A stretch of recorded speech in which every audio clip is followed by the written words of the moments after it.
Komisi 6 DPR cecar Direksi PT Antam soal kasus pemalsuan emas Antam seberat 109 ton.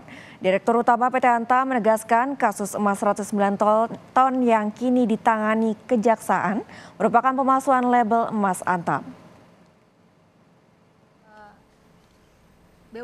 Direktur Utama PT Antam Nicholas Carter menyatakan tidak ada emas palsu yang diproses perusahaannya. Namun dalam kasus tersebut ada permasalahan branding dan lisensi yang dinilai Kejaksaan Agung sebagai hal yang merugikan. Dalam proses pencetakan cap atau lisensi Antam tidak dikenakan biaya, padahal cap atau branding Antam itu bisa meningkatkan nilai jual emas.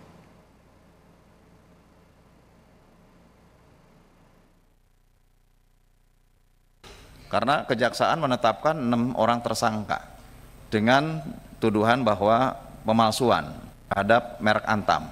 Pemalsuan itu berarti apa yang dilakukan dalam produksi itu tidak dilaporkan terhadap pendapatan korporasi. Nah, mungkin apakah memang ini terjadi atau tidak? Gitu. Ya.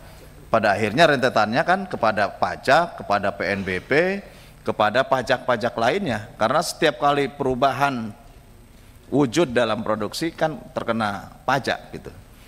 Karena itu pertama yang harus kami klarifikasikan dan sudah disepakati oleh Kejaksaan bahwa tidak ada emas palsu. Ya Bapak, ini kan yang makanya saya bacakan apa yang dituduhkan dan saya bilang bahwa tuduhan itu memang ada kebenarannya.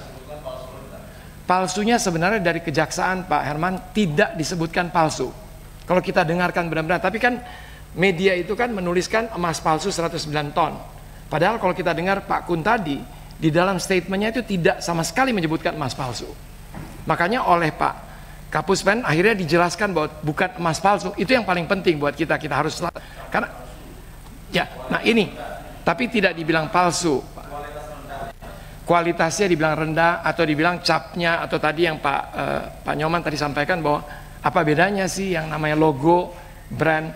Nah, brand license memang jadi opini daripada Kejaksaan yang menurut saya juga benar. Harusnya ada biaya untuk yang namanya brand licensing. Tapi dulunya, ini harus saya lihatkan dulu, kan saya mesti periksa lagi Pak data-datanya. Apakah jasa manufacturing ini sudah masuk biaya licensing tersebut? Kan ini kan jadi isu. Jadi kalau kita tidak sama sekali charge, memang benar itu jadi salah.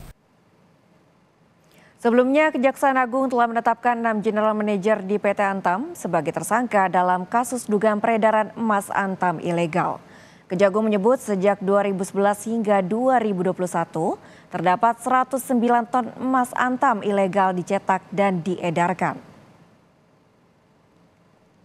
Para tersangka ini mengetahui bahwa pelekatan merek LM Antam ini tidak bisa dilakukan secara sembarangan, melainkan harus didahului dengan kontrak kerja dan ada perhitungan biaya yang harus dibayar karena merek ini merupakan hak eksklusif dari PT Antam. Akibat perbuatan para tersangka ini, maka dalam periode tersebut telah tercetak logam mulia dengan berbagai ukuran sejumlah 109 ton yang kemudian diedarkan di pasar secara bersamaan dengan logam mulia produk PT Antam yang resmi. Sehingga logam mulia yang bermerek secara ilegal ini telah menggerus pasar dari logam mulia milik PT Antam. Sehingga kerugiannya menjadi berlipat-lipat lagi. Dalam kasus dugaan korupsi emas Antam ini, Kejaksaan Agung telah menetapkan 6 tersangka. 6 tersangka ini merupakan General Manager Unit Bisnis Pengelolaan dan Pemurnian Logam Mulia PT Antam periode 2010 hingga 2022. Kejaksaan Agung menyatakan 4 tersangka telah ditahan, sedangkan 2 tersangka lainnya telah menjadi terpidana untuk kasus korupsi di PT Antam lainnya.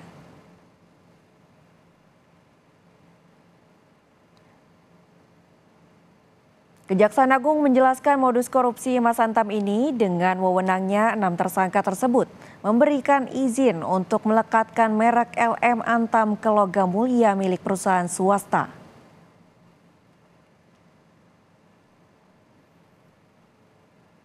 Para pelaku diduga sengaja memasukkan label logam mulia Antam tanpa kontrak kerja dan tanpa ada perhitungan biaya.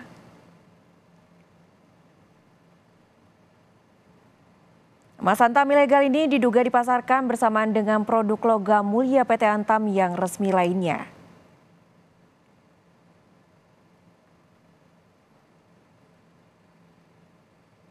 Menurut Kejaksaan Agung, sejak 2010 hingga 2021, sebanyak 109 ton emas Antam palsu itu telah dicetak dan dipasarkan.